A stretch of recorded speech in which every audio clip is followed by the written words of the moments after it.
एक छोटे से शहर में रवि नाम का एक व्यक्ति रहता था। वो हमेशा चिंताओं में डूबा रहता था और छोटी छोटी बातों पर परेशान हो जाता था। उसकी यह आदत उसके जीवन को बोझिल बना रही थी। एक दिन उसके पुराने दोस्त अजय ने उसे मिलने को बुलाया।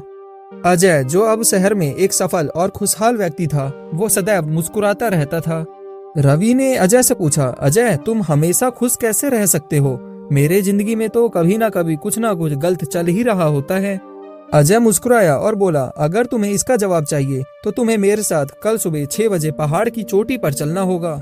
रवि मान गया। अगले दिन वो दोनों पहाड़ की चोटी की ओर चल पड़े। चढ़ाई काफी कठिन थी। रवि ने अपने पीठ पर एक भारी बैग उठाया हुआ था, जिसमें खाने पीने का सामान और दूसरी सामान थे। वो थोड़ी ही देर में थक जाता है। उसने अजय से कहा, यह बैग बहुत भारी है, इसे लेकर चढ़ने में बहुत मुश्किल हो रहा है। अजय ने मुस्कुराते हुए कहा, हाँ, इस बैग का भार तुम्हारी परेशानियों की तरह है, इसे उतार दो और हल्के हो जाओ। रवि ने बैग उतार दिया और तुरंत राहत महसूस की। वो दोनों आगे बढ़े और कुछ ही देर में चोटी पर पहुंच गए। वहां से सूरज उगता हुआ नजर आ रहा था। वह दृश्य इतना सुंदर था कि रवि मंत्रमुग्ध हो गया। अजय ने पूछा, कैसा लग रहा है?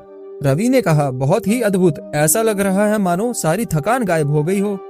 अब अजय ने कहा, देखो रवि, जीवन भी इस चोटी पर चढ़ाई की तरह है।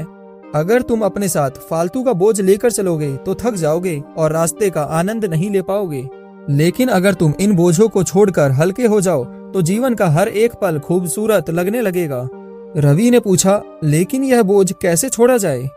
अजय ने समझाया, जो बीत गया उसे भूल जाओ, जो आने वाला है उसकी चिंता मत करो। वर्तमान में जियो और छोटी छोटी खुशियों का आनंद लो।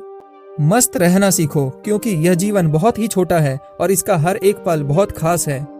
उस दिन के बाद रवि ने अपने जीवन को देखने का नजरिया ही बदल लिया।